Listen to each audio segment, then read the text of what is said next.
Sebanyak 6 oknum perguruan silat di Kabupaten Tulungagung ditangkap Satuan Reserse Kriminal Polres tempat. Mereka terbukti melakukan penganiayaan secara bersama-sama di 2 lokasi berbeda. Dari 2 lokasi tersebut, polisi telah menetapkan total 13 tersangka. 3 diantaranya masih berusia di bawah umur, sehingga tidak dilakukan penahanan dan 4 tersangka dinyatakan masuk dalam daftar pencarian orang atau DPO. Kasus penganiayaan yang dilakukan oleh oknum anggota perguruan silat ini bukan kali pertama terjadi. Dari hasil pemeriksaan, penganiayaan ini terjadi dipicu oleh korban yang mengenakan atribut dari perguruan silat lain. Selain itu, tersangka juga diketahui dalam pengaruh minuman keras. Adanya provokasi dari pihak lain juga membuat peristiwa penganiayaan ini terjadi.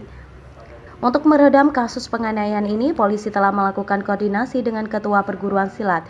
Polisi meminta anggota perguruan silat untuk mengenakan beragam atribut hanya saat latihan saja. Selain itu, polisi juga menghimbau kepada seluruh anggota perguruan silat untuk tidak mudah terprovokasi dengan kejadian ini. Kita sudah berkomunikasi juga dengan para tokoh perguruan pencaksilat. Yang pertama, kita ini tiada henti-hentinya untuk menghimbau terkait dengan pemakaian atribut. Ya, supaya pemakaian atribut itu benar-benar hanya pada saat latihan, pada saat di luar sebisa mungkin tidak memakai atribut yang menciri khaskan salah satu perguruan. Ini yang pertama. Kemudian yang kedua, diharapkan tidak terjadi kegiatan-kegiatan yang menimbulkan kerumunan, apakah itu kopi darat, apakah itu konvoy atau kegiatan yang lain. Kalau memang kegiatan itu adalah kegiatan agenda tahunan, tolong disampaikan kepada Polres untuk dilakukan pengamanan secara bersama-sama.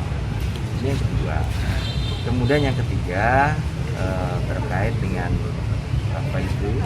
mungkin tugu pencaksilat. Saya kira dulu juga pernah dibahas.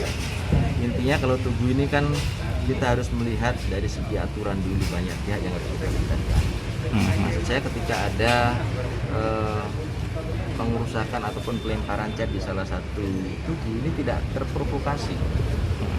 Karena pernah kita temukan bahwa antara pelaku di pengerusakan atau pelemparan cat di perguruan pencaksilat A dengan pelemparan cat di tubuh pencaksilat B itu warnanya sama, kemudian pelakunya ini ternyata orang di luar dari perguruan pencaksilat.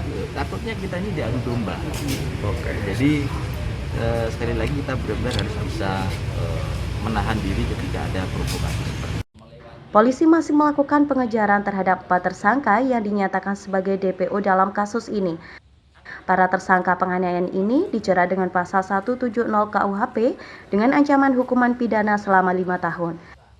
Dari Tulungagung, Sogi Pamungkas, KSTV.